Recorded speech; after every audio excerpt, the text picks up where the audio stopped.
Charter of نے اپنی پہلی تقریر میں یہ گزارش کی کہ ہم نے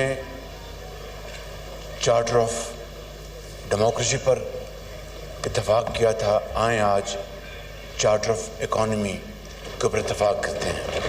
حکومت ان کی تھی۔ جناب اسپیکر،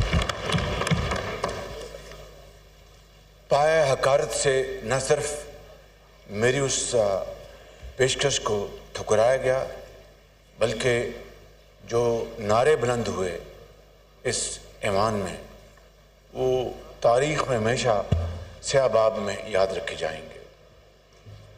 جناب اسپیکر، اگر کسی کے ساتھ کچھ زیادتی ہوتی ہے تو یقیناً انصاف کا پلڑا ہر وقت بھاری رہنا چاہیے، اس میں کوئی دو رائے نہیں، چاہے کوئی سیاسی لیڈر ہے یا زندگی کے کسی بھی شعبے سے اس کا تعلق ہے۔ جناب اسپیکر، جب اگلا سال آیا میں نے پھر دوبارہ پیشکش کی اپنی جو تقریر تھی بجٹ کے حوالے سے، آئیں دوبارہ بیٹھ کے بات کرتے ہیں۔ پھر ایسے نعرے بلند ہوئے جن کا ذکر کرنا میں سمجھتا ہوں کہ اس ایوان کی توہین ہے۔ جناب اسپیکر، آج یہ جو تلخیاں جس حد تک پہنچ گئی ہیں اس کا ذمہ دار کون ہے؟ یہ آج میں سمجھتا ہوں کہ 76 سال بعد ہم ایسی جگہ پر پہنچے ہیں کہ ایک دوسرے سے ہاتھ ملانے سے بھی اب جھجکتے ہیں۔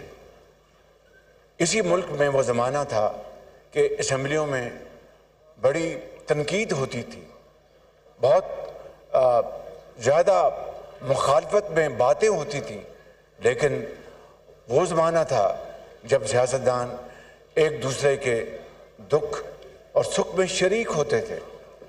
جناب اسپیکر، آج اگر ان کے بانی کو اگر وہاں پر کوئی مشاکل مصائب ہیں، مشکلات ہیں تو بتائیں، بیٹھ کے بات کریں۔ میں آج پھر کہتا ہوں، آئیں بیٹھ کے بات کریں اور بیٹھ کے معاملات کو طے کریں۔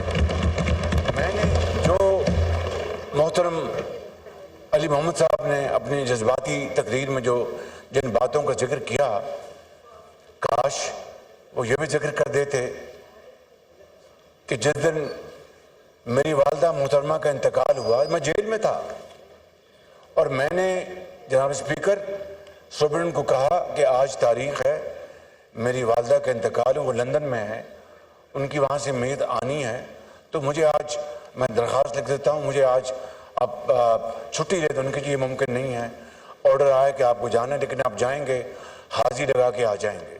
میں چلا گیا اور وہی گاڑی، میں یہاں پر اپنی ذاتی تکالیف کا نہیں رونا چاہتا، ان کو پتہ ہے کہ وہ جو خطرناک قیدیوں کی گاڑی مجھے کیوں دی گئی تھی کہ میری کمر کو مکمل طور پر اس کو ضعف پہنچے۔ جناب اسپیکر، میں بھی کینسر سروائیور ہوں، میں نے تو کبھی جیل میں اس کا رونا نہیں ہوا۔ میں گیا وہاں پر،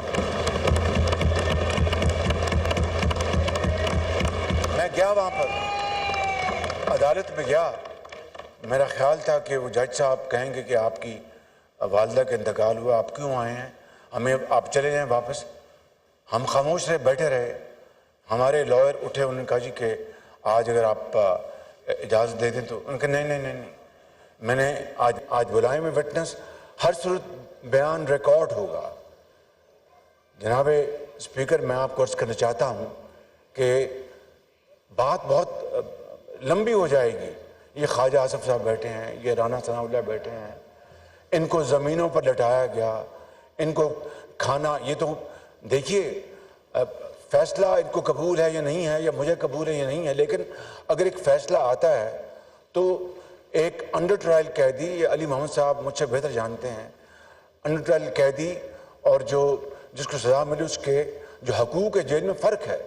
میں اس میں بھی نہیں جاتا، لیکن یہ انڈر ٹرائل تھے، ہم سب انڈر ٹرائل تھے۔ زمینوں پر لٹایا گیا، کھانا گھر سے نہیں لانے دیا گیا، دوائیاں بند کی گئیں۔